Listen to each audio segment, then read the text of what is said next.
안녕하세요. 저는 42살 여자이고 5살 연상의 남편, 그리고 10살짜리 남자아이와 9살 딸아이를 데리고 사는 가정주부입니다.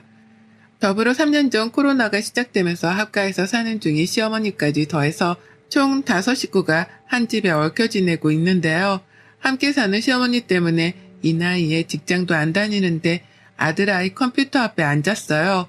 내일처럼 사연을 들어주시면 감사하겠습니다. 코로나로 세상이 떠들썩하던 3년 전 저희 어머니는 경기도에 있는 저희 집으로 합가를 하러 들어오셨어요. 그날이 바로 어제인 것만 같이 생생한데요. 결과적으로 합가를 해서 지금껏 함께 살고 있었죠. 처음 합가를 제안한 건 시어머니셨고요. 평소에도 아이들이 좋다는 걸 이유로 들먹이며 합가를 하고 싶다는 말씀을 자주 하던 어머님이셨습니다. 결혼 초부터 시아버지께서 몸이 불편하셔서 병원을 자주 들락거리셨는데요. 그것 때문인지 혼자 남편 뒤치다거리를 하면서 집에서 지내는 것이 힘들다고 하소연을 자주 하시더라고요. 적적하고 외롭다면서 말이죠. 하지만 저희 부부도 애들 둘 키우며 바쁘게 사느라 합가를 한다는 것 자체는 꿈도 꿀 수 없었답니다. 시어머니의 시아버지까지 모신다고 생각을 하니 저희도 분명 부담은 컸었거든요. 물론 합가 자체가 싫은 게 가장 큰 이유이긴 했지만 말이죠. 그러게 3년 전까지 틈만 나면 학과 얘기를 꺼내는 어머님의 말씀을 못 들은 척 하면서 잘 버텨왔었습니다. 애들이 학교에 들어가고 나서부터는 학부모가 된 저까지 덩달아 바빠져서는 더욱 어머님에 대해서 신경을 쓸 겨를이 없었네요. 남편이 대신해서 시아버지 병간호를 하며 시어머니도 간간히 챙겼고 제가 하는 일이라고는 며느리로서 안부 인사 정도를 주기적으로 해드리는 것뿐이었어요. 저에겐 제가 챙길 제 부모님이 계셨으니까요. 그러다 코로나가 터진 후 시아버지가 돌아가시게 되며 상황은 아주 급격하게 달라졌습니다. 코로나 때문에 돌아가신 건 아니었지만 아버님 병세가 악화되어 갑작스레 상을 치르게 되었었죠. 그리고 난 후 시어머니는 혼자는 죽어도 못 산다며 남편을 부여잡고 대성통곡을 하시더라고요. 이렇게 살 바에야 그냥 차라리 죽는 게 낫겠다는 심한 말씀까지 하면서 말입니다. 그 후 남편은 시어머니에 대한 걱정의 정도가 달라진 건지 급하게 시댁을 처분하고 시어머니를 집으로 모셔왔어요. 그렇게까지 한 달이 채 걸리지 않았었죠. 저에게는 정말 황망한 때였답니다. 30에 결혼해 남편과 오랜 시간을 함께 살아오면서 충분히 존중받고 사는 줄 알았는데 시어머니를 모시고 사는 문제를 한마디 논의조차 하지 않고 멋대로 결정을 했다고 생각하니 화도 치밀어 올랐었죠. 배우자에게서 받은 배신감도 이루 말할 수 없었고요. 하지만 별 수 없었습니다. 남편이 죽고 혼자가 된 시어머니의 마음을 채 헤아리기조차 힘들었는데 코로나가 터진 상황에서 저조차 세상 일이 어지러운데 무작정 어르신을 나가라며 쫓아낼 수도 없는 노릇이었으니까요. 여러 복합적인 상황들 때문에 제가 잠시 침묵을 하는 걸로 결론을 내렸고 그렇게 어머님은 저희와 함께 한 집에서 사는 한 식구가 되었답니다. 그간의 어머님과 함께 살며 겪었던 우여곡절이 너무나도 많아서 이 한글에 담을 순 없지만요. 기가 막힐 정도로 이해하기 힘들었던 적들만 꼽아보자니 제 가슴이 다 철렁하네요. 어머님은 저희 집에 들어오셔서 한동안은 적응을 하는 건지 꽤나 조용하셨습니다. 마치 눈치를 보는 사람처럼 평상시에 좋아라는 손주, 손녀들한테도 말을 아끼셨고 당신 아들이 집에 들어와도 눈인사 정도만 하시는 등 저희가 시어머니 눈치를 보게까지 만드셨답니다. 기분이 괜찮으신 건지 어디 불편해서 저러시는 건지 등등 오만 가지 생각이 들게끔 하셨었죠. 남편도 괜히 제가 집에서 눈치를 먼저 주는 바람에 어머님이 편하게 지내지 못하시는 게 아니냐며 핀잔을 주기 시작했고 그쯤 되니 저도 괜히 잘못을 한 것만 같더라고요. 시어머니가 정말 나 때문에 내 눈치를 본다고 말이 없는 건가 하고 말이죠. 그런 상황이 여러 번 반복이 되고 남편으로부터 의돈찮은 의심과 오해를 사게 되며 저도 더 신경을 쓰게 되었답니다. 시어머니께 말 한마디라도 더 걸어보고 어머님이 좋아를 하실 만한 간식거리라도 내어드리면서 최대한 집안에서 어머님과 사이좋게 지내보려고 애를 썼어요. 왜 눈치를 보는지는 모르겠지만 처음엔 말씀도 없고 웃음도 없으셨던 어머님께서도 제가 적극적으로 관계 개선을 해보려고 나서기 시작하면서부터는 서서히 말씀도 많아지셨고 그때부터 애들과 웃는 등 평소다운 모습을 보이기 시작하셨답니다. 평소에는 정말 말이 많은 분이셨거든요. 아무튼 그렇게 집안에서 저의 적극적인 보살핌 아닌 보살핌을 받기 시작하신 어머님은 그때부터 달라지기 시작하셨습니다. 이제는 저희 집을 완전히 자신의 집이라고 생각을 하기 시작한 거죠. 그리고는 본성도 드러나더라고요. 처음에 눈치 보며 집안 동태를 살피신 것이었고 그 후에는 본격적인 집안 어른 행세를 하신 거죠. 위덜은 아니 가장 나이 많은 노인답게 말입니다. 가장 큰 문제는 아이들을 가르치는 교육 가치관이었어요. 부모인 저랑 남편이 괜찮다는데도 불구하고 시어머니가 애들 교육에 관여를 하려고 드시더라고요. 제가 애들 아침에 꼭 먹이면서 키웠고 다만 애들이 밥 먹는 걸 굉장히 부담스러워하고 또 첫째 아이 같은 경우에는 배탈이 자주 나는 편인지라 아침에는 최대한 간소하게 먹였습니다. 코로나로 등교를 못하고 원격 수업을 할 때에도 삶은 계란이나 고기를 얹힌 죽을 내어주면서 아침을 부담스러워하지 않게 하려고 노력했죠. 그런데 어머님은 그걸 가지고서 아침 밥상머리 교육을 잘 못 시키고 있다며 저를 혼내키시더라고요. 그러면서 애들한테는 자고로 밥은 팍팍 퍼먹어야 크는 건데 니들 엄마가 잘못하고 있구나 라고 하며 억지로 밥을 몇 숟가락씩 더 떠먹이곤 하셨답니다. 당연히 애들이 먹기를 거부했고 또 싫어했죠. 제대로 된 반찬도 나오지 않았는데 밥부터 퍼먹으라면서 밥그릇에 밥만 주니 어떤 애들이 그걸 좋아라 하며 먹겠냐고요. 하지만 어머님은 그걸 가지고서도 애들이 밥상머리 교육을 못 받아서 안 먹는 거라며 큰 소리를 내셨답니다. 저도 그렇고 애들도 그렇고 기분이 나쁠 수밖에 없는 취급이었죠. 또 다른 문제는 저하고 다른 어머님의 생활 습관이었는데요. 어머님이 글쎄 남의 물건에 손을 참 쉽게 대시더라고요. 꼭 도둑마냥 말입니다. 그간에 다 제 남편이랑 자식들이었기 때문에 누가 제 물건에 손을 대건 말건 상관이 없었습니다. 손을 댄다 하더라도 제 물건을 버리는 것도 아니었고 그냥 딸아이가 호기심에 엄마 화장품에 손을 대는 게 전부였는지라 문제가 될 것이 전혀 없었죠. 오히려 귀여운 아이의 행동이었고요. 그런데 시어머니가 집안에 들어오신 후로는 너무나 많이 신경이 쓰이기 시작했어요. 첫째로 어머님은 제 물건에 손만 대는 게 아니라 멋대로 버리는 행동까지 시전하셨답니다. 며느리는 딸도 아니고 엄연히 남이기에 며느리 물건에 손을 댈 때 허락이라도 받으면 좋으시란만 그런 애이 따위도 전혀 없으시고요. 그렇게 손을 대고 난 후 멋대로 필요 없는 물건일 것이라고 판단을 하고서는 그걸 그냥 버려버리시더라고요. 그렇게 버려진 제 옷이라 화장솜, 팩트 쿠션, 그리고 매니큐어가 한 바가지였습니다. 애들이 마냥 어린 갓난아이도 아니고 저도 기분 전환 삼아 손톱에다가 살 색깔이나 투명 색깔의 매니큐어 정도는 생각날 때 한 번씩 바르는 편이었는데요. 그것마저도 어머님은 얘 엄마가 사치이고 주접떠는 짓이라며 버리셨어요. 옷도 며느리가 뭘 입는지 구경을 하고 싶었다며 옷장을 열어보고서는 조금이라도 무늬가 있어 보이는 건 교양없어 보인다는 말씀을 하시며 버리셨고요. 이런 행동을 하필 제가 집에 없을 때마다 골라 해내시는 바람에 저는 제 물건이 쓰레기통에 처박히다 못해 집 밖으로 버려지는 과정을 지켜보지 못했답니다. 그리고는 뒤늦게야 눈치를 채고서 시어머니랑 입씨름을 하며 혼자 혈압이 치솟아 오르곤 했죠. 어머님은 일방적으로 자신이 맞는 선택을 했다고 주장하시며 전혀 죄책감 같은 것도 가지질 않으셨고요. 어디서부터 문제였는지 이제는 정확히 기억도 나질 않습니다. 시어머니가 도대체 왜 저러시는지에 대해서 이제는 이해를 할 힘도 없고요. 그저 남의 물건에 손을 댈 때 제발 허락이라도 받아주셨으면 싶은데 그런 기본마저 바라는 게 사치라는 걸 잘 알았는지라 어머님에 대해서는 거의 체념을 하다시피 내려놨어요. 그런 사람과 한 집에서 살아간다는 건 정말이지 괴로운 일이었고 그걸 증명하듯이 저는 언젠가부터 40 초반인데 머리카락이 빠져나가기 시작했네요.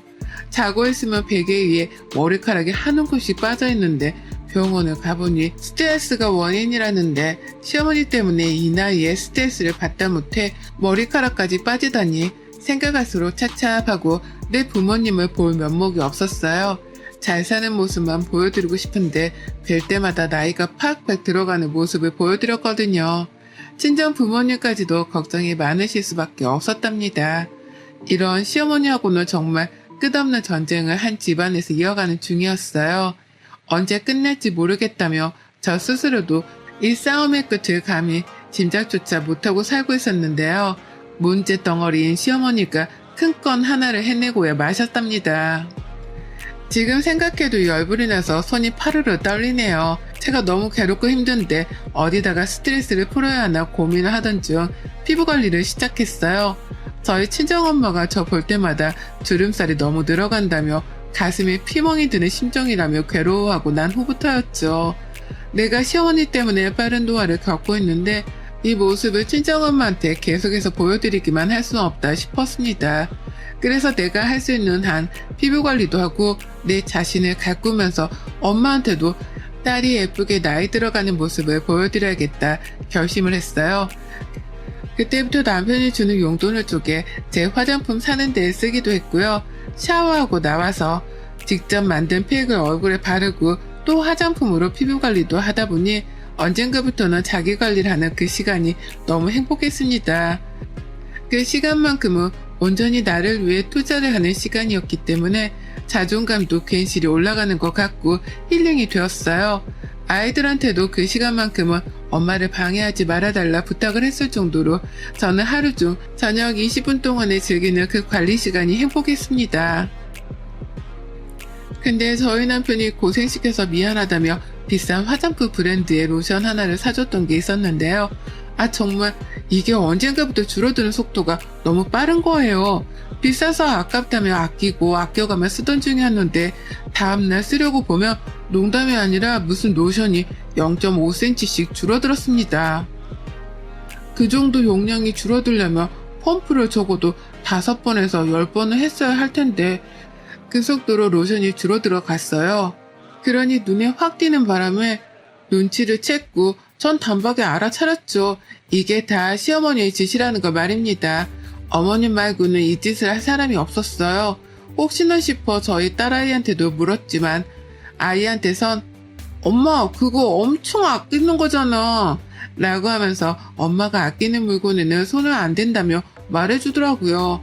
어린아이조차 이런 생각을 가지고 있는데 시어머니란 사람은 그 나이에 도대체 무슨 짓을 하고 계시는 건지 생각할수록 화가 났지만 제 비싼 로션은 계속해서 줄어들어 갔습니다. 일전에도 제 매니큐어나 화장품에 몇 번씩 쓰거나 버리는 등 손을 댄 적이 많았는데요. 이번만큼은 너무 아깝더라고요.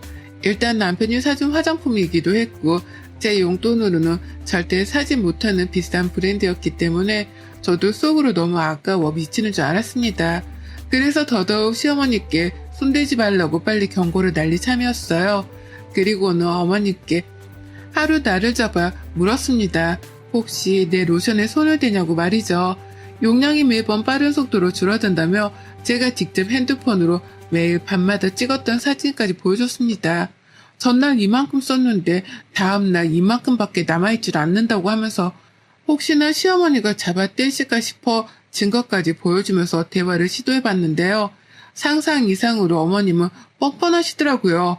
오히려 적반하장으로 제게 나를 도둑 취급하는 거야 너? 라고 하며 기분이 굉장히 더럽다는 듯 불쾌한 표정을 지어 보이곤 화를 내셨답니다. 내가 비록 합가를 해서 살긴 하지만 그렇다고 네가 나를 기생충 취급하는 거를 못 본다. 내가 내 집 팔고 가져온 돈이 얼만데 넌 꼴랑 그 로션 하나 쓰는 걸로 생사람을 잡고 그러니? 라고 덧붙이면서까지 말이죠. 어찌나 생사람 잡는다고 유난을 떠시던지 오죽했음 제가 정말로 생사람을 잡는 중인 건가 싶어서 시어머니의 언변에 휘둘릴 뻔도 했어요. 다만 저는 시어머니를 지난 3년 내내 겪어왔었기 때문에 이번에도 분명 어머님이 한 짓이 분명할 것이라고 확신을 했죠. 다만 물증이 없었을 뿐 말입니다. 그러다 제가 괜찮은 생각을 해냈어요. 이미 시어머니가 못 찾으시도록 로션병을 화장대 서랍 안 깊숙한 곳에 숨겨놨는데요. 그냥 혹시나 싶었지만 시어머니가 또 로션을 발견하고서는 써버릴 상황을 대비하기 위해서 일부러 로션병 안에 있는 내용물을 모조리 다 일회용 로션통 안에다 옮겨버렸답니다. 그리고는 기존의 로션병 안에다가는 밀가루를 살짝 섞은 물을 대신해서 넣어버렸죠. 겉보기에는 영락없는 로션과도 비슷해 보였고요. 이 짓을 하면서도 내가 이렇게까지 해야 하나 싶어서 환멸이 나긴 했으나 전 또다시 내 물건이 시어머니 손에 만져지는 걸 원치 않았는지라 일단은 시도를 해봤습니다. 쓰고 이상하다 싶으면 본인도 하던 행동을 멈추시겠거니 하면서 말이죠. 그런데 그날 밤 바로 반응이 나왔어요. 제가 먼저 샤워를 하는 로션을 발랐고 잠들기 전 작은 애 숙제를 봐준다면서 애들 방에 잠깐 들어가 있었는데요.